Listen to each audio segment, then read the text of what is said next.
Senin 8 Maret 2023, pukul 9 pagi waktu Indonesia bagian Barat, pemerintah desa Sukarajo, Kecamatan Amben, menggelar Musdesus atau Musyawarah Desa Khusus dalam pembahasan pelaksanaan musim tanam kedua atau MT2 yang bertempat di kantor desa Sukarajo.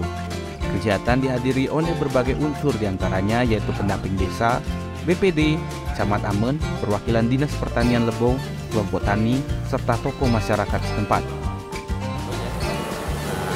Saya antusias masyarakat di desa Sukarajo ini cukup tinggi ya, khususkan kegiatan MT2 ini.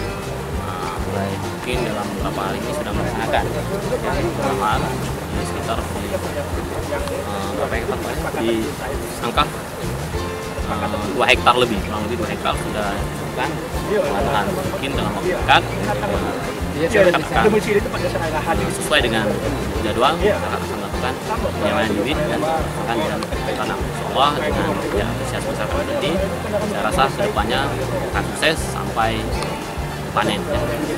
Jadi antusias kelompok ini kami dari pihak desa atau sebelum kita turun tanam, jadi untuk membersihkan lahan dan jaringan air harus sudah tersedia. Alhamdulillah sejauh ini kami belum ada kendala karena laporan dari lapangan itu belum ada. Dalam Musdesus kali ini, pembahasan menitik beratkan pada suksesnya program musim tanam kedua atau yang sedang giat-giatnya dilakukan oleh pemerintah Kabupaten Lebong.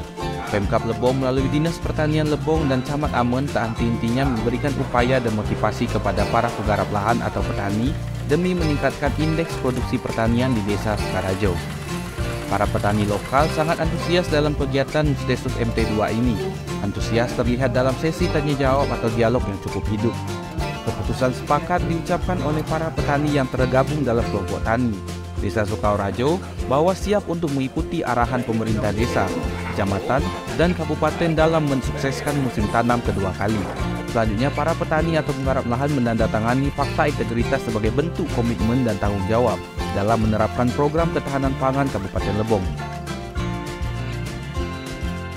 Pemerintah kan sudah memberikan bantuan lebih sebenarnya dari kondisi yang normal, lebih dari 80% bantuan dari pemerintah. Petani kan tinggal 20%. Masa masih mengharapkan yang lain? Kapan lagi kita petani ini merubah mindset bahwa itu kebutuhan kita bukan kebutuhan pemerintah? Dari lokasi, tim liputan Lebong TV melaporkan.